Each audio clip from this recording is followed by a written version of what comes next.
পরবর্তী বক্তা জনাব ববি হাজাজ, মাননীয় প্রতিমন্ত্রী।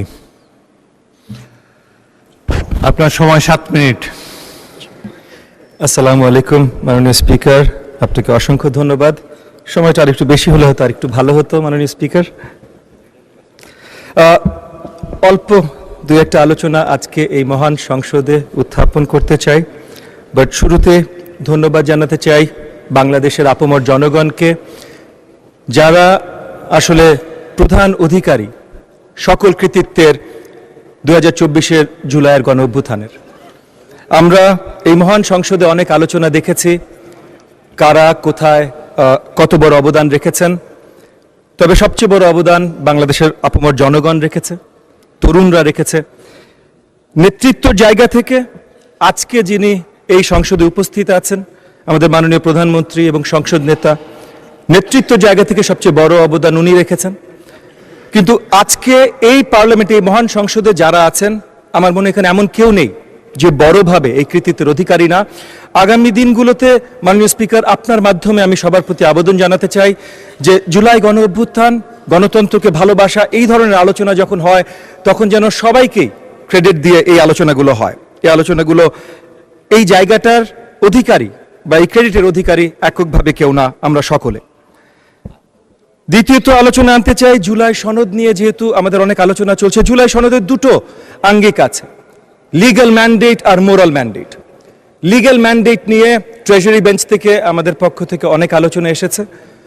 মোরাল ম্যান্ডেটটা জনগণ নির্বাচনের মাধ্যমে পরিষ্কার করে দিয়েছে।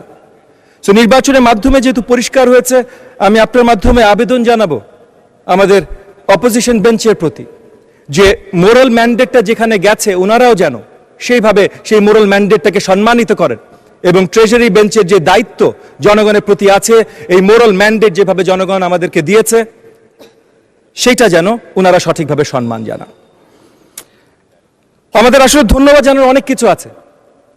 অলমোস্ট 1.5 দশক পর আমরা এমন একটা প্রাণবন্ত পার্লামেন্টে এসেছি যেখানে সেই রোমান সেনেটের মতো, চিসেরোর সেই রেটরিকের মতো আলোচনা হয়। তরুণ, বিজ্ঞ সকল আলোচক এবং সকল জনপ্রতিনিধি বেঞ্চের ওই সাইডেও আছে, বেঞ্চের এই সাইডেও আছেন, সকলকে সাধুবাদ জানাই। আসলে এই দেশ জাতি 1.5 দশক ধরে বঞ্চিত হয়েছে এই ধরনের আলোচনা থেকে। সো এরকম রেটরিক যেমন দরকার, আবার একটা জিনিস বারবার ভুলে গেলে চলবে না। আমাদের মাননীয় প্রধানমন্ত্রী, সংসদ নেতা যেটা আমাদেরকে বলেছেন, জানিয়েছেন, শিখিয়েছেন, এবং আগামী দিনগুলোতে আমরা কন্টিনিউয়াস প্র্যাকটিস করছি এবং করব, সবার আগে বাংলাদেশ। সো সবার আগে বাংলাদেশ যদি হয়, আমাদের ইউনাইটেড থাকাটা গুরুত্বপূর্ণ। চিচেরো যেমন ছিলেন বিশ্ববিখ্যাত 2000 বছর আগের হলেও সেনেটর, তেমন 200 বছর আগে রেডমন্ড বার্ক ছিলেন একজন অত্যন্ত পপুলার পার্লামেন্টেরিয়ান। ওনার একটা কথা ছিল, parliament is the deliberative assembly of one nation with one interest. মানে আমরা সবাই একত্রিত, আমরা সবাই একে অপরের বিরোধী না, একে অপরের বিরোধী না। সুন্দর বাংলাদেশ গড়তে হলে সেভাবেই গড়তে হবে, এবং সেই জায়গা থেকে আজকে আবারও কয়েকবার রিপিট করছি, কিন্তু আমাদের সংসদ নেতার নেতৃত্বে সবচেয়ে বড়ভাবে আমরা অনেক কিছু করেছি। আমি 30-40টা লিস্ট দিতে পারবো। এখানে মাননীয় ট্রেজারি বেঞ্চের আরো মেম্বাররা এরকম অনেক লিস্ট দিয়েছেন, বা অনেক জনপ্রতিনিধি মহোদয় অনেক লিস্ট দিয়েছেন। বাট বড় দাগে দুটো জিনিস নিয়ে কথা বলি মাননীয় speaker.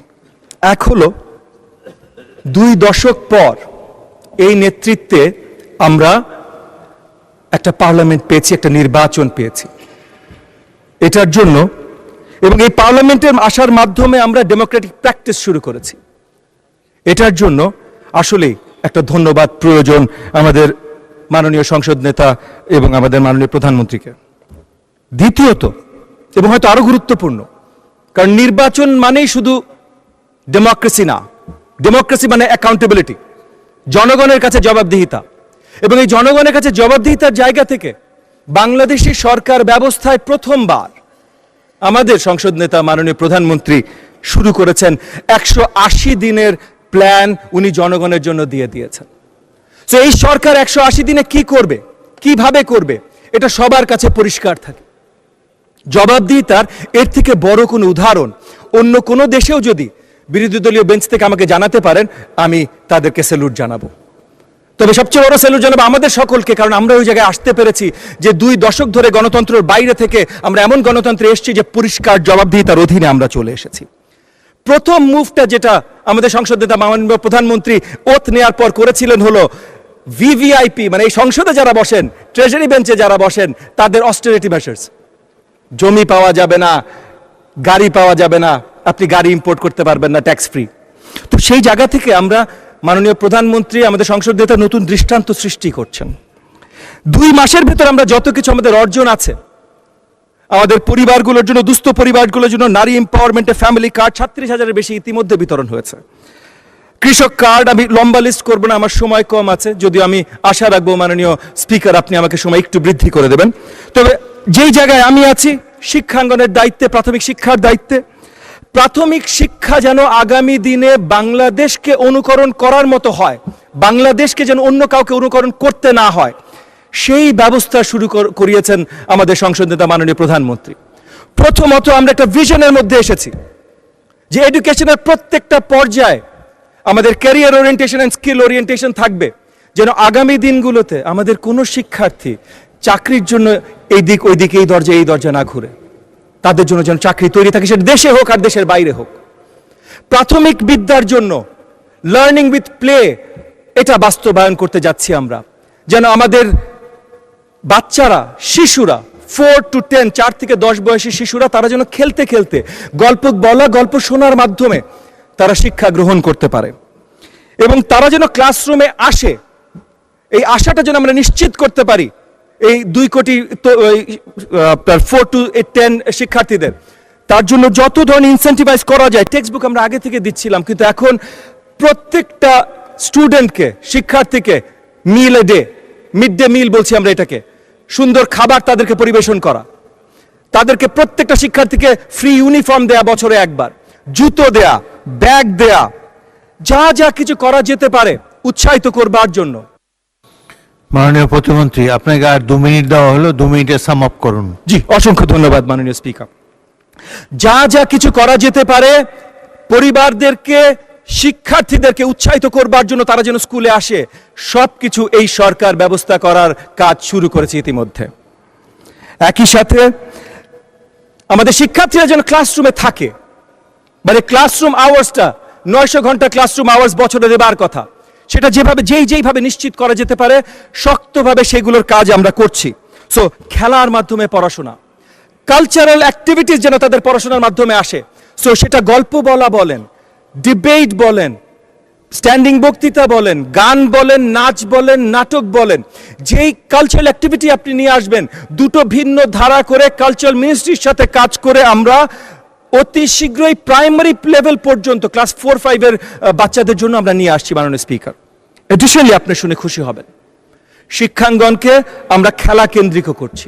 Not just learning with play, not just শেখাটাই খেলার মাধ্যমে শিখবে, বাট অ্যাকচুয়াল ক্রীড়া যেন শিক্ষাঙ্গনে সঠিকভাবে পৌঁছে যায়। 7টা প্রপার খেলা আমরা ক্লাস 4-5 থেকে ইন্ট্রোডিউস করছি, যেটা সকল কাছে পৌঁছে যাবে। কালচার বলেছি, টিচারদেরকে স্পেশালি ট্রেন করা, তারা যেন এই যে নতুন যে curriculum, learning with play curriculum, এটার সাথে তারা ব্যবহৃত হতে পারে, সেগুলোর বিস্তার ব্যবস্থা আমরা করা শুরু করেছি। এবং টেকনোলজি, কারণ বিশ্ব এগিয়ে গেলে আমরা পিছিয়ে থাকতে পারি না। আমাদের ম্যানিফেস্টোতে ছিল, নির্বাচনী ম্যানিফেস্টোতে ছিল one teacher one tab policy, interactive classroom, এই সবগুলো বাস্তবায়ন করার কাজ আমরা শুরু করেছি।